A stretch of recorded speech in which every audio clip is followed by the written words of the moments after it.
கூப்பிட்டு வரேன் அப்படின்னு ஒரு இது சொன்னபோது, அப்போது எனக்கு பரதநாட்டியம்னா அப்போ நம்ம ஒன்றும் இல்லை மாதிரி அப்போ நம்ம யோசிச்சோம், நம்ம வந்து இந்த செக்டரில் இருக்கிற நம்ம ஏன் பண்ணக்கூடாது அப்படிங்கிறது எனக்கு அப்போவே ஒரு இருந்துச்சு.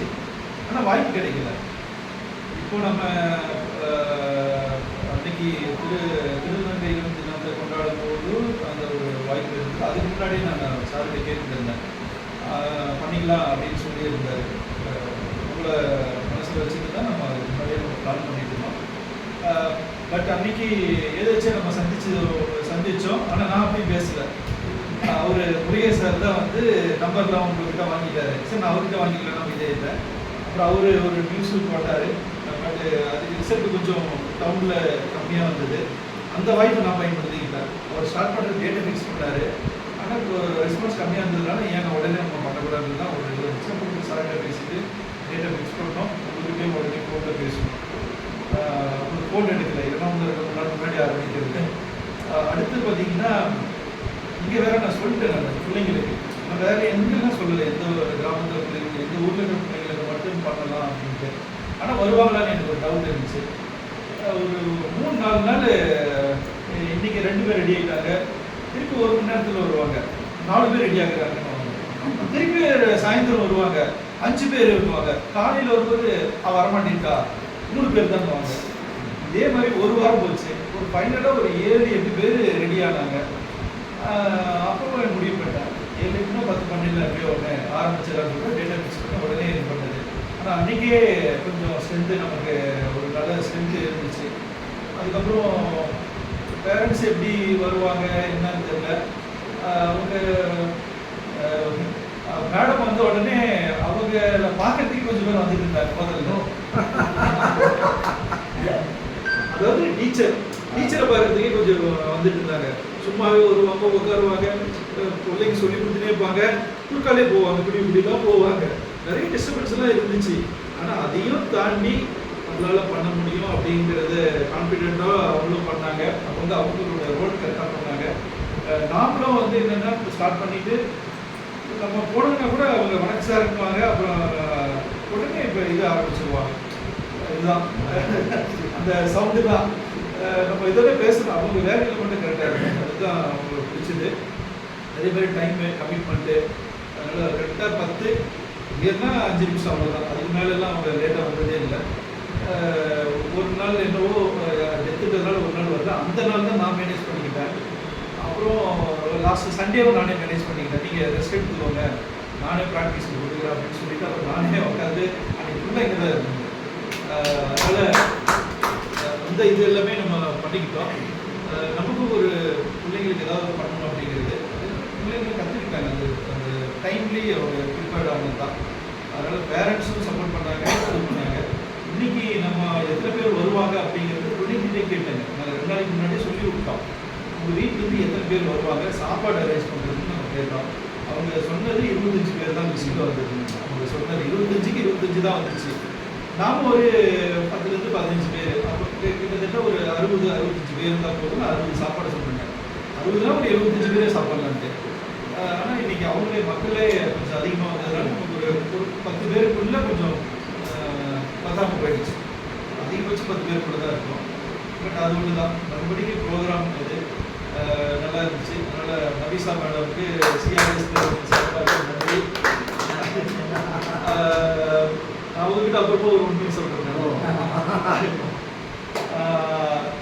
அவங்க வந்து உடனே நான் சொல்லியிருப்பா. அதையும் அவங்களுடைய சிஸ்டர் கல்பனா வந்து எனக்கு தெரியும். எல்லா டீட்டெயிலும் அதனால நான் வேற ஒரு ப்ராஜெக்டில் கவர்மெண்ட் ப்ராஜெக்டில் ஒர்க் பண்ணும்போது உங்கள் அக்கா வந்து பஞ்சாயத்தில் தலைவியாக இருக்காங்க, வருவாங்க. இன்னைக்கு நல்ல ஃப்ரெண்டு, என் கூட எப்பவுமே தொடர்பு தான் இருக்காங்க. லாஸ்ட் டைம் கூட பெங்களூர் பேசிட்டு இருக்காங்க. பெங்களூர் போகும்போது எனக்கு ஒரு மிஸ்டு கால் வந்துச்சு. நான் ஒருவேளை என் ஸ்டேட்டஸை பார்த்துட்டு தான் உங்களை பற்றி கேட்கறதுக்கு ஃபோன் பண்ணுவாங்களான்னு நினச்சேன். அப்புறம் வேற ஒரு இது பேசிட்டு அப்புறம் விட்டாங்க. அதனால் உங்கள் சிஸ்டர் எனக்கு ரொம்ப ஃப்ரெண்டு. அது நான் என்ன அது முதல்ல சொல்லிட்டேன்னா சரி, உங்களுக்கு நீங்கள் நம்மளை வேற பிரித்து பார்த்து என்ன பண்ணுறது அப்படிங்கிறது தான். அது அப்படியே இருக்கட்டும், கடைசியாக சொல்லிக்கலாம் அப்படின்ட்டு அதனால் ஒரு நல்ல ஒரு கலைநயம், நல்ல ஒரு ஆற்றல் இருக்குது, அதை பயன்படுத்துங்க, விட்டுறாதீங்க.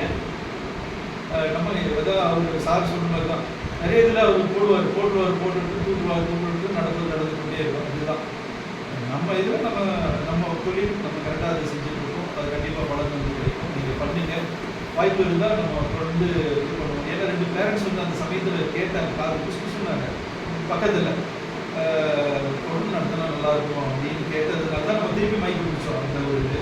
அதனால் வாய்ப்பு இருந்துச்சுன்னா சனி ஞாயிறோ இல்லை ஞாயிற்றுக்கிழமை மட்டும், நீங்கள் ஞாயிற்றுக்கிழமை பிஸிங்க ஒரு வேளை பேரண்ட்ஸ் இல்லை டெய்லி வந்து ரொம்ப லாங் ஓகே சண்டேவில் ஒரு வேளை வாய்ப்பு இருந்துச்சுன்னா நம்ம சண்டேஸில் மட்டும் கூட கண்டினியூ பண்ணலாம். அது இல்லாமல் என் ஒய்ஃபுக்கு ரொம்ப பெஸ்ட் ஃப்ரெண்ட் ஆகிட்டாங்க.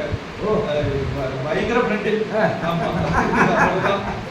அவங்கள பற்றி இவங்களுக்கு தெரியும், இவங்களை பற்றி அவங்களுக்கு, இவங்களை பற்றி எல்லாமே அவங்களுக்கு சொல்லிட்டாங்க. அவங்களுடைய இதிலிருந்து எல்லா வகையான இதுவும் அவங்களுக்கு தெரியும். அவ்வளோ ரிலேஷன்ஷிப் பில்ட் ஆகிடுச்சு ஒரு 20 நாளில். அதுவும் எனக்கு ரொம்ப இதுதான். அதனால் மேடம் அவர்கள் மீண்டும் ஒரு நன்றி தெரிவிச்சுக்கிறேன். நம்ம தொடர்ந்து இருப்போம், நம்ம வேறு எங்கேயும் இல்லை, நம்ம ஒரு டீமுக்கு தான் இருக்கோம். அதனால் தொடர்ந்து பிரயாணம் பண்ணுவோம். இந்த வாய்ப்பு வழங்கிய உணவு வங்கியினுடைய தலைவர் மற்றும் நம்ம சக அனைவருக்கும் நன்றி. கூடுதலாக பார்த்தீங்க அப்படின்னா இடையில வந்து ஆரம்பித்து ஒரு 2வது நாள் 3வது நாளே நான் இந்த குழந்தைங்களுக்கு ஏதாவது செய்யணும் அப்படின்னு சொல்லி அப்போவே இவங்க வந்து கமிட்மெண்ட் பண்ணாங்க. மேடம் வந்து கமிட்மெண்ட் பண்ணிட்டு அப்போவே வந்து சார் நான் என்ன பண்ணணும்னு கேட்டாங்க. அப்புறம் யோசிக்கும் போதே அவங்க 5000 ரூபாய் வந்து அப்போவே கொடுத்தாங்க.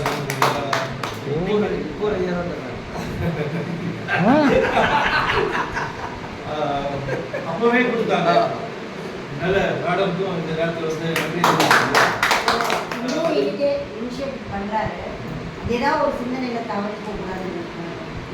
ஓகே. அடுத்து இடையில வந்து சாரு வந்தார், கமலக்கண்ணன் அவர் வந்தார். இடையிலலாம் நிறையா வந்து நமக்கு வந்து பார்க்குறது, பார்த்துட்டு ஒரு ஆலோசனை கொடுத்துட்டு போனாங்க. அது அவங்களுக்கு நன்றி.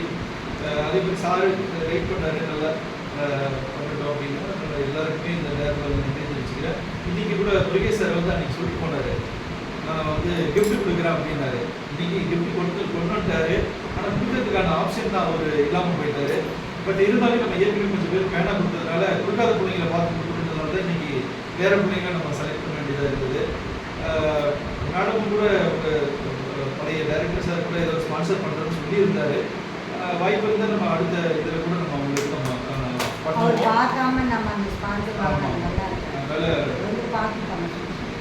அடுத்த இதில் கூட பண்ணால் நல்லா இருக்குன்னு சொல்லிட்டு உங்கள் அனைவருக்கும் இவ்வளோ நேரம் வருகை தந்து சிறப்பித்த அத்தனை நல்லுள்ளவர்களுக்கும் சிஆர்டிசி சார்பாகவும் அபிசா மேடம் சார்பாகவும் நன்றியை தெரிவித்துக் கொள்கிறோம். நன்றி, வணக்கம்.